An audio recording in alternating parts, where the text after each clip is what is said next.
Let's talk about AI. There's a lot of fear out there, a lot of scary headlines. But what if the whole conversation is pointed in the wrong direction?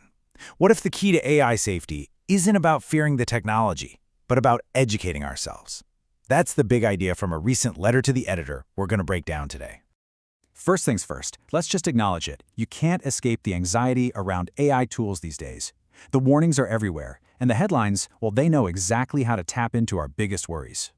I mean, look at this. This is the actual title of the article our source was responding to. It's designed to be alarming, right? It perfectly captures that feeling of distrust. So, what is really going on here? And that really brings us to the most important question of all. When the AI messes up, is it the technology's fault or is something else going on? This is where things get really interesting. So this brings us to the core argument of our source material. The idea is that AI isn't some monster we should be afraid of. It's a tool. And like any tool, it's not inherently good or bad. It's all about how we use it. Think about it like this, a power saw, right? In the hands of a skilled carpenter, it can build something amazing. But in untrained hands, it's pretty dangerous. The argument here is that AI is exactly the same. We shouldn't be blaming the tool, we need to be training the user. And this just lays it out so clearly. A drill is just a drill until you decide whether you're going to build a bookshelf or, put a hole where it doesn't belong. A calculator is totally useless if you punch in the wrong numbers. The same exact logic applies to AI. The quality of what you get out is 100% tied to the quality of what you put in. Okay, so if the tool itself isn't the problem, then what is? This leaves us to what might be the most crucial point. The real risk isn't the AI, it's the untrained user. It's us. The source has a great term for this, a failure of communication. When an AI gives you a bad answer, it's not a failure of its intelligence. It's a breakdown in how we're communicating with it. The AI is just trying its best to answer a bad, or vague, or incomplete question. Let's look at a super simple example. Asking an AI, is this a good investment, it's almost a useless question. A good investment for who? For someone about to retire or for a 25-year-old? Someone who loves risk or hates it? Without any of that context, all the AI can do is give you a super generic, probably unhelpful answer. Now look at this. Analyze the financial risks of launching product X in Q3, given my company's low risk tolerance and the current market volatility. See the difference? It's specific. It's loaded with context. This is how you get something actually useful out of the tool. You have to give it what it needs to do its job.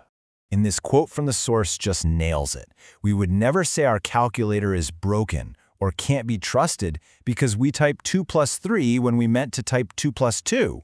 We'd know it was our mistake. The argument is we need to start applying that exact same thinking to AI. Okay, so if the problem is really a lack of user education, then what's the solution? Well, it's not just telling everybody don't trust AI and walking away. The source argues for a much more practical educational approach. The goal here is to empower people, not to scare them. And the way we do that is by giving them a simple, practical set of rules for using AI safely and effectively. And our source actually proposes one. And here it is. It's framed as the 10 Commandments for Responsible AI Use. It's basically designed to be a simple, easy-to-remember guide for anyone who's going to interact with these powerful new systems. Now, 10 Commandments can feel like a lot to keep in your head, but we can actually group them into 3 really simple themes. It's all about having the right mindset, giving the right inputs, and then applying the right kind of human oversight.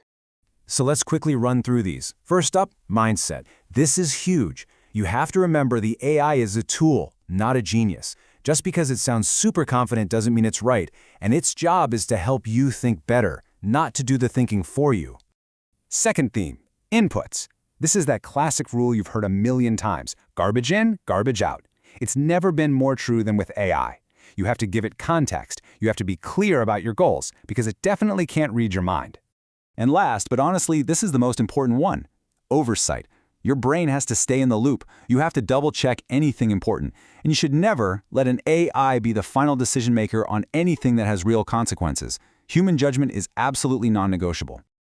This chart is a perfect way to picture that last point. The amount of human oversight you need scales directly with how high the stakes are. If you're just drafting a friendly email, minimal oversight, probably fine. Doing some market research? Yeah, you're going to want to check its work. Making a medical diagnosis? Mandatory. Expert human oversight is an absolute must, no question. Okay, so let's pull all of this together. This whole argument really changes our relationship with AI. It shifts us from being passive people who are just being used by some mysterious technology to being active, educated users who are actually in control of a really powerful tool. And this right here is the ultimate takeaway. The road to safe, useful AI isn't built on fear and blanket warnings.